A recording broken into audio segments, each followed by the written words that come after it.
Good afternoon, everyone. Welcome to today's live.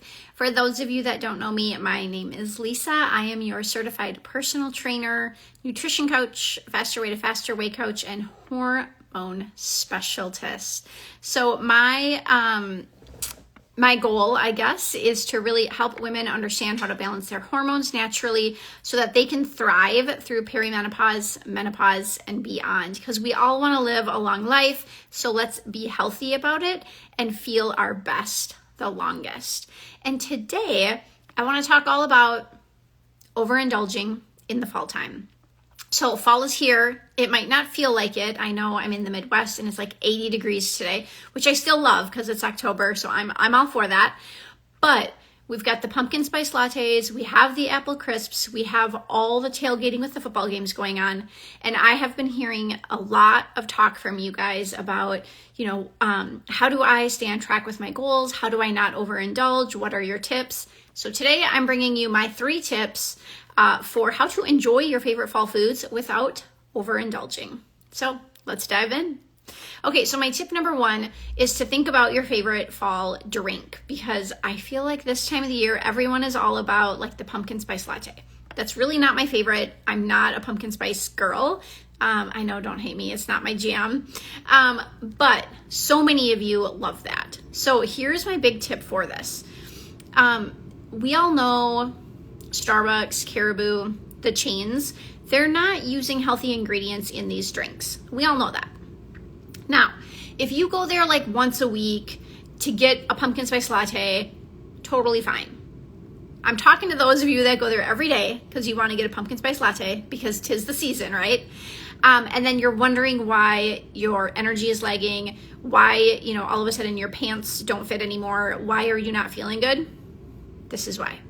There is a high level of sugar in these drinks mixed with all sorts of artificial sweeteners, chemicals, you name it, it's in there.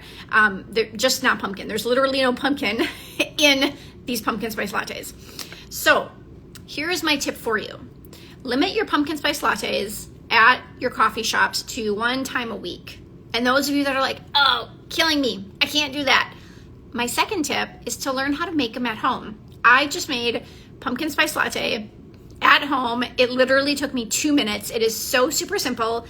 And the pumpkin spice syrup stuff that you make, you can make using, a little bit more healthy. You know what ingredients are in it. There's actually pumpkin in it. It doesn't take long and it is actually delicious. And I don't even like pumpkin spice, like I said at the beginning, but this drink I have been making at home on repeat because it is so good and it's only adding an additional 50 calories to my coffee. So it's not really that big of a deal, and I know what's in it. So I controlled what sugar I put in it, what kind of sugar I put in it, and I knew how many grams of sugar there was in this mix. So just go on Pinterest and find a healthier version of a pumpkin spice latte or pumpkin spice cold foam if that's your jam, and make it at home instead of always getting them when you're out and about. Now, like I said, once a week out and about you're getting them, fine. I don't care. I mean, that's fine, right? Like we have to have our things that we love that make us happy as well. But if you're someone that's getting that pumpkin spice latte every day, you're adding, an additional 200 to 500 calories to your day. And if you add that up over the course of 7 days or even 5 days, that's a lot of extra calories and sugar grams, carbohydrate grams you're intaking, which is why you feel bloated and your pants don't fit. So that's my tip number 1. Limit it to once a week and then find a really great recipe on Pinterest. If you need help, just DM me and I'll send you the one I used and make them at home so that you can control the ingredients and what's in there. Okay, my tip number 2 is portion sizes, okay?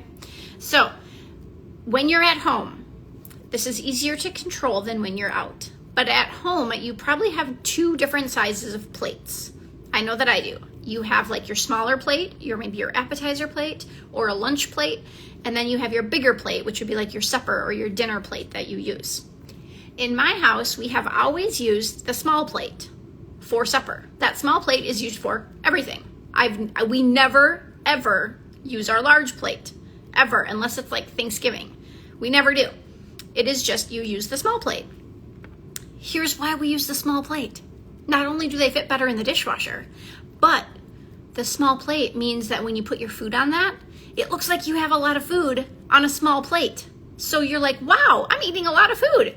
But if you put that same amount of food on your big plate, it looks like you're not eating a lot of food. Therefore, you will put more food on that plate and you will overeat and overindulge because you're trying to cover the surface area of the plate. So use a small plate. Same is true for when you are getting desserts, use a small plate, okay? So if you are, maybe you're somewhere and they have paper plates set out, there's usually two different sizes. There's the dessert or appetizer paper plate and then the bigger paper plate. Always use the small paper plate, especially if you're getting desserts. That way you can still enjoy your favorite dessert, but you're putting it on a smaller plate, which will make you take a little bit of a smaller piece and you'll be satisfied because we only actually taste the first 3 bites anyways, and after that, our brain doesn't really register it. So take a small piece, enjoy your piece, and then when you're done with your piece, if you feel like you need another one, get one at that point. But that way you're not taking 2 or 3 at once and mindlessly eating food. So that's my tip 2, is to use a smaller plate, especially when you're out and about, like when you're at those tailgating events, use a small plate. And then my tip number 3 is to be mindful. So I think this is the hardest tip because it actually takes the most amount of work. And when we go into the holiday season, I will do a live all about how to enjoy the holidays and eat your favorite cookies without gaining weight. And this here is the tip that everybody needs to hear. So I'm going to say it here and I'll be saying it again on another live during the holiday season. You need to be mindful of what you're eating. So again, during this time of year, pumpkin spice lattes are great. Apple crisp is great. All those comforting foods, the fall favorites. So have your fall favorites, but we also don't need to be eating a chocolate chip cookie because you can eat that in February. That's not a fall favorite, but maybe a pumpkin spice cookie is a fall favorite of yours. Then have that, enjoy that, and then move on with your day. So the tip here with being mindful is to not to just eat everything in sight because, hey, Lisa the trainer said that I can have all the cookies I want. I'm not saying that. I'm saying pick your favorite foods during this fall season and enjoy them, but then we're not going to berate ourselves for having that dessert or for enjoying those treats. We're just going to move on with our day and move on with our life. And if you have a hard time with this, that's where you might want to, have someone to talk to about that. You might have some sort of a, disorder with food or something like that. You're going to want to talk to someone regarding that because mindset is the biggest thing that you can work on as you go into the holiday season. I don't want any of you, including my clients, to feel like they have to be deprived. That's not living a healthy lifestyle. Living a healthy lifestyle is knowing you can eat whatever you want. You're just choosing not to right now because it's not going to help you reach your goals in the long term. I know I can eat whatever I want. I can go have a pumpkin spice latte every day if I wanted to. But I know my pants aren't going to fit after a couple of weeks. I know I'm going to be bloated. My stomach is going to hurt. And I don't want to feel like that. So being mindful is learning how foods affect your body, how you want to feel, and then it's up to you. You get to make that choice. Do you want to eat that pumpkin pie? If so, great. Eat it, love it, enjoy it, and we move on. We just move on. We're not going to sit here and think in our head, oh my gosh, I shouldn't have ate the pumpkin pie. No, that doesn't do anyone any good. You ate the pie, you loved the pie, now we move on from the pie, okay? And it can be as easy as that. You just have to get into the right mindset.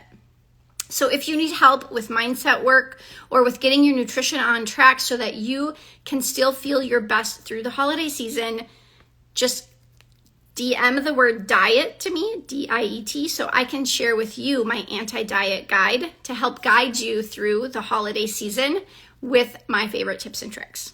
I'll talk to you soon.